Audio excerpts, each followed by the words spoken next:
വടകരയിലെ LDF സ്ഥാനാർത്ഥി Shrimati Shailaja Shailaja teacher എന്നറിയപ്പെടുന്നവർ, അവർക്കെതിരെ വ്യക്തിഹത്യ നടത്തുന്ന വിധത്തിലുള്ള സൈബർ ആക്രമണം ധാരാളം ഉണ്ടാകുന്നതായിട്ട് ഇപ്പോൾ പരാതി വന്നു. അപ്പോൾ അത് യഥാർത്ഥത്തിൽ ശ്രീ ഷാഫി പറമ്പിലാണ് അവർക്കെതിരെ മത്സരിക്കുന്ന UDF സ്ഥാനാർത്ഥി. അയാളെ സംബന്ധിച്ചിടത്തോളം ഞാൻ മനസ്സിലാക്കിയിട്ടുള്ളത്, അയാൾക്ക് ഇതുപോലെ ഈ വ്യക്തിഹത്യ നടത്തി വോട്ട് പിടിക്കേണ്ട ഗതികളൊന്നും ഉള്ള ഒരാളായിട്ട് എനിക്ക് തോന്നിയിട്ടില്ല. നല്ലൊരു നേതാവാണ്, മിടുക്കനാണ്, വളരെ സംശുദ്ധമായ രാഷ്ട്രീയ പ്രവർത്തനം നടത്തുന്ന ഒരാളാണ് എന്നുള്ളത് മാത്രമേ എനിക്ക് മനസ്സിലായത്. ശ്രീമതി ശൈലജയെ പോലെ തന്നെ അയാളും. അപ്പോൾ ഇത് നോക്കിയപ്പോൾ നമ്മുടെ ബഹുമാന്യനായ മുഖ്യമന്ത്രി എടുത്ത് ഈ ചോദ്യം ചോദിച്ചു മാധ്യമപ്രവർത്തകർ. അപ്പോൾ അദ്ദേഹം പെട്ടെന്ന് മറുപടി പറഞ്ഞു, അത് വടകരയിലെ സ്ഥാനാർത്ഥിക്കെതിരെ എന്നല്ല, എല്ലാ സ്ഥാനാർത്ഥികൾക്കും എതിരെ ഇതുപോലുള്ള ആക്രമണങ്ങളൊക്കെ ഉണ്ടാവും എന്ന്. അത് അദ്ദേഹത്തിന് അറിയാം, അതുകൊണ്ടാണ് അതിൻ്റെ കാരണം. അപ്പം ഇത് ഇവർ ആദ്യം ഏറ്റവും കൂടുതൽ ആക്രമണം നടത്തിക്കൊണ്ടിരുന്നത് ആരാണ്? സൈബർ പോരാളികൾ എന്നുള്ള ഒരു വിങ് കേരളത്തിൽ ഉണ്ടാക്കിയെടുത്തത് ആരാണെന്നൊന്ന് ചിന്തിച്ചാൽ മതി. ഇവർ തന്നെയാണ്. അപ്പോൾ ശ്രീ പിണറായി വിജയൻ്റെ നേതൃത്വത്തിൽ ഉണ്ടായിരുന്ന, അദ്ദേഹം തന്നെ രൂപീകരിച്ചിരുന്ന ഒരു സംഘമുണ്ട്, ഇപ്പോഴും ഉണ്ട്, സൈബർ പോരാളികൾ. അപ്പോൾ നമ്മൾ ഇത് കാണുമ്പോഴെല്ലാം ചീത്ത വിളിക്കാനും ഒക്കെ. മുമ്പൊക്കെ ഞാനൊക്കെ ഈ മുഖ്യമന്ത്രിക്കെതിരെ സംസാരിക്കുമ്പോൾ എന്നെ എന്തുമാത്രം ചീത്ത വിളിക്കുമായിരുന്നു. ഈയിടെയായിട്ട് അവന്മാർ വിളിച്ച് മടുത്ത്. അത് കാരണം ഇപ്പോൾ എനിക്ക് ആ ചീത്തവിളിയില്ല. അത് നിന്നത് എങ്ങനെയാണെന്നറിയോ? അതായത് എൻ്റെ ലാൻഡ് ലൈൻ ഫോൺ നമ്പറിൽ വിളിച്ചിട്ട് ചീത്ത വിളിക്കാൻ തുടങ്ങിയപ്പോൾ ഞാനിത് കംപ്ലൈൻറ്റ് ചെയ്തു, കേസെടുത്തു, FIR ഒക്കെ രജിസ്റ്റർ ചെയ്തു. പോലീസ് ഘോരം ഭയങ്കര അന്വേഷണം നടത്തി. ശ്രീ പിണറായി വിജയൻ്റെ പോലീസല്ലേ അന്വേഷിക്കുന്നത്. അവർ ഭയങ്കരമായിട്ട് അന്വേഷിച്ചിട്ട് അവസാനം സാറേ ഇത് ദുബായിൽ ഇരുന്നുകൊണ്ട് വിളിക്കുന്നതാണെന്ന് കണ്ടുപിടിച്ചു. അത്രയും ഒന്ന് കണ്ടുപിടിച്ചാൽ ഞാൻ പറഞ്ഞു വളരെ സന്തോഷം കണ്ടുപിടിച്ചത്. ഇനി നിങ്ങളൊരു കാര്യം ചെയ്യുക, എന്താ അല്ല ഇത് അന്വേഷിക്കാതിരിക്കാവോ, അന്വേഷിച്ച് കുഴപ്പമുണ്ടാക്കണ്ട എന്ന് പറഞ്ഞ് ഞാൻ പറഞ്ഞു വിട്ടു. അതോടുകൂടി അതിൻ്റെ അന്വേഷണം ഇല്ല, എനിക്കിപ്പോൾ ചീത്ത വിളിയില്ല. ഇപ്പോഴും ഞാൻ പറയാറുണ്ട്, അദ്ദേഹം നല്ല എന്തെങ്കിലും കാര്യം ചെയ്താൽ നല്ലതെന്ന് ഞാൻ പറയും, വൃത്തികെട്ട കാര്യം ചെയ്തു കഴിഞ്ഞാൽ വൃത്തികെട്ടാന്ന് ഞാൻ പറയും. ഇപ്പം ഇവിടെ ഇന്നലെ ഉണ്ടായ സംഭവം എന്നൊക്കെ പറഞ്ഞാൽ ശ്രീമതി ശൈലജയ്ക്കെതിരെയുള്ള പ്രശ്നം വന്നപ്പോൾ അദ്ദേഹത്തിൻ്റെ ചോദിച്ചു വടകരയിലെ സ്ഥാനാർത്ഥിക്കെതിരെ ഇതുപോലെ എന്ന് പറഞ്ഞപ്പം അതിന് പ്രത്യേകതയായിട്ട് അദ്ദേഹം എടുത്തില്ല. പറഞ്ഞെന്താ അറിയാം, വടകരയിലെ സ്ഥാനാർത്ഥി എന്നല്ല, എല്ലാ സ്ഥാനാർത്ഥികൾക്കെതിരെ ഇങ്ങനെയൊക്കെയുള്ള അറ്റാക്കുകളൊക്കെ ഉണ്ടാവും എന്നുള്ളതാണ്. അദ്ദേഹത്തിൻ്റെ പോലീസ് എന്നല്ല അന്വേഷിക്കേണ്ടത്. പോലീസ് ഷാഫി പറമ്പിൻ്റെ കയ്യിലല്ലല്ലോ പോലീസ് ഇരിക്കുന്നത്, ശ്രീ പിണറായി വിജയൻ്റെ കയ്യിലാണല്ലോ പോലീസ് ഉള്ളത്. സൈബർ പോലീസ് ഉണ്ടല്ലോ, ഇത് അന്വേഷിക്കാൻ നല്ല കഴിവുള്ള ആളുകൾ പോലീസ് സേനയിലുണ്ട്. അവർക്ക് ഇതിൻ്റെ ഉറവിടം കണ്ടുപിടിക്കാൻ പറ്റത്തില്ലേ? ഇത് ഇൻസ്റ്റാഗ്രാമിൽ വന്ന ഏതോ മെസ്സേജ് ആണെന്നാണ് ഞാൻ മനസ്സിലാക്കിയേക്കുന്നത്. ഞാൻ കണ്ടില്ല, ഏതായാലും ഞാൻ അതിലൊന്നും ഇല്ല, അതുകൊണ്ട് എനിക്ക് അതിനെക്കുറിച്ച് അറിയില്ല. തലവെട്ടി മാറ്റിയെന്നോ അങ്ങനെയൊക്കെ പറഞ്ഞെന്നോ ഏതാണ്ട് അനാവശ്യം പറഞ്ഞെന്നോ അവരെ ലൈംഗികമായിട്ട് അവർക്ക് എതിരെ ആക്ഷേപമുണ്ട്. അതൊന്നും ഒരിക്കലും ചെയ്യാൻ പാടുള്ളതല്ല. ഒരു സ്ത്രീക്ക് 60-65 വയസ്സുള്ളതാണ് അവരെ ഇങ്ങനെയാണോ ഈ രീതിയിലാണോ കാണുന്നത്? അപ്പോൾ അത് ഷാഫി പറമ്പിൽ ചെയ്തതാണെന്ന് പറഞ്ഞു കഴിഞ്ഞാൽ അയാൾക്കെതിരെ പറയുക എന്ന് പറഞ്ഞാൽ അതിന് എന്തെങ്കിലും എവിഡൻസ് വേണം. അല്ലാതെ ഇത് ഇവർ തന്നെ പറഞ്ഞ് ഇതായത് ഇതിന് ഇപ്പോൾ അതിനകത്ത് ഒരു വർത്തമാനം ഉണ്ടായത്, അത് എനിക്ക് തോന്നുന്നത് ശ്രീ രമേശ് ചെന്നിത്തല ആണെന്ന് തോന്നുന്നു അതിനെക്കുറിച്ച് പറഞ്ഞത്. ഞാൻ ആരാണെന്ന് ഞാൻ ഓർക്കുന്നില്ല. അതായത് ഇവർ തന്നെ ഒരു സഹതാപ തരംഗം ഉണ്ടാക്കാനായിട്ട് ഇടതുപക്ഷം ചെയ്തേക്കുന്നതാണെന്നുള്ള രീതിയിൽ ഇപ്പോൾ അങ്ങനെ ഒരു വെർഷൻ ഇന്ന് വരുന്നുണ്ട്. ഇത് ഷാഫി പറമ്പിൽ ചെയ്യിപ്പിച്ചാണെന്നുണ്ടെങ്കിൽ അദ്ദേഹത്തെ ഡിസ്ക്വാളിഫൈ ചെയ്യണം, സംശയമൊന്നുമില്ല.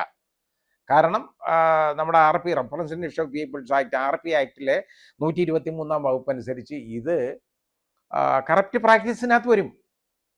അപ്പോൾ ഇലക്ഷൻ കഴിഞ്ഞ് ജയിച്ചാൽ പോലും ഇത് പ്രൂവ് ചെയ്ത് കഴിഞ്ഞാൽ ഉണ്ടല്ലോ, ഇങ്ങനൊരു സംഭവം പ്രൂവ് ചെയ്ത് കഴിഞ്ഞാൽ ഇലക്ഷൻ ക്യാൻസലായി പോകും, ആയിപ്പോവും.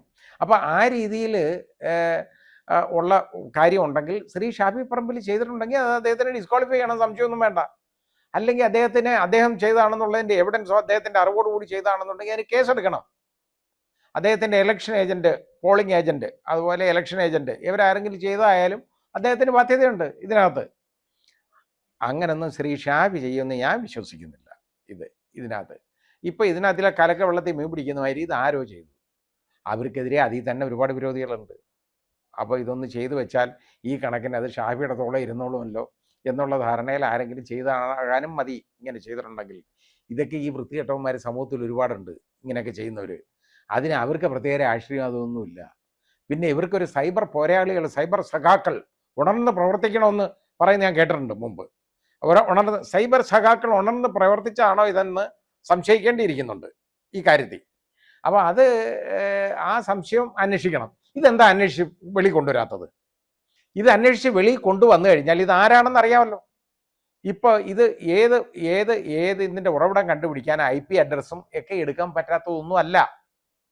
ഇത് എടുക്കാം, ആരുടേതാണെന്ന് അറിയാം. അവസാനം അറിഞ്ഞു വരുമ്പോൾ ഒരു സഖാവിൻ്റെ നേരെയോ DYFIയുടെ നേരെയോ വിരൽ ചൂണ്ടപ്പെടാനിടയാ പ്രശ്നമാവും.